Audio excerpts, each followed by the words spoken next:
সেই গুপ্তরা ইতিমধ্যে প্রকাশ্যে যেহেতু আসতে শুরু করেছে, তাদের ব্যাপারে আপনাদেরও প্রকাশ্যে রাজপথে বিভিন্ন মানুষের দুয়ারে দুয়ারে ঘরে ঘরে নিজেকে জাহির করতে হবে এবং ধানের শীষের প্রচারণা করতে হবে।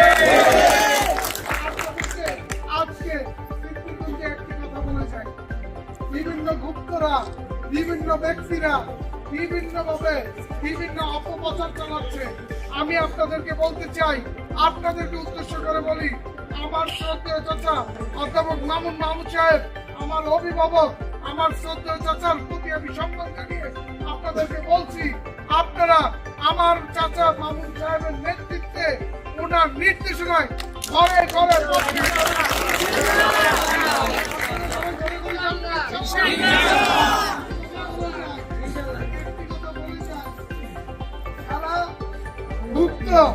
তারা কিন্তু সফল হয়ে যাচ্ছে। তাদের টার্গেট ফরওয়ার্ড একটি বক্তব্য দিয়েছিলাম, বলেছিলাম সেই বক্তব্য আবার দিচ্ছি। আমার কথাই যদি আপনারা কেউ মনঃক্ষুণ্ণ হন, আমার পরিবারের কথায় যদি কেউ মনঃক্ষুণ্ণ হন, আমার কথায় যদি আপনারা কোনো কষ্ট হয়ে থাকেন, আমি আপনাদের সবার কাছে ক্ষমা চাচ্ছি।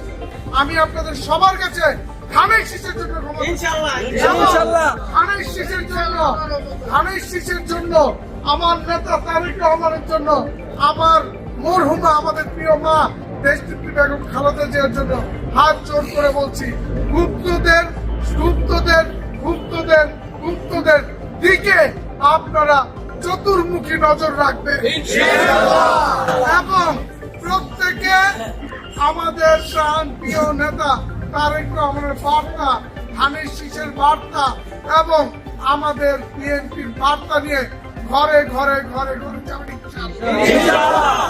তো? আপনারা যাবেন তো? মতামত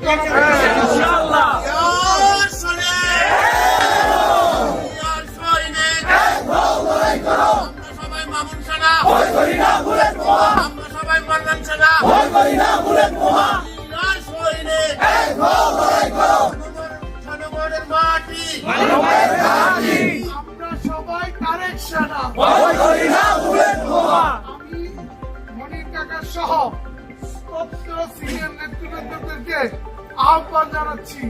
আমি সকলের মাঝে এসে বলতে চাচ্ছি, আমার শ্রদ্ধেয় চাচা, আমার অভিভাবক মামুন কাকাকে নিয়ে ইনশাআল্লাহ অতি শীঘ্রই আমরা প্রচারণা নামবো। আহ্বান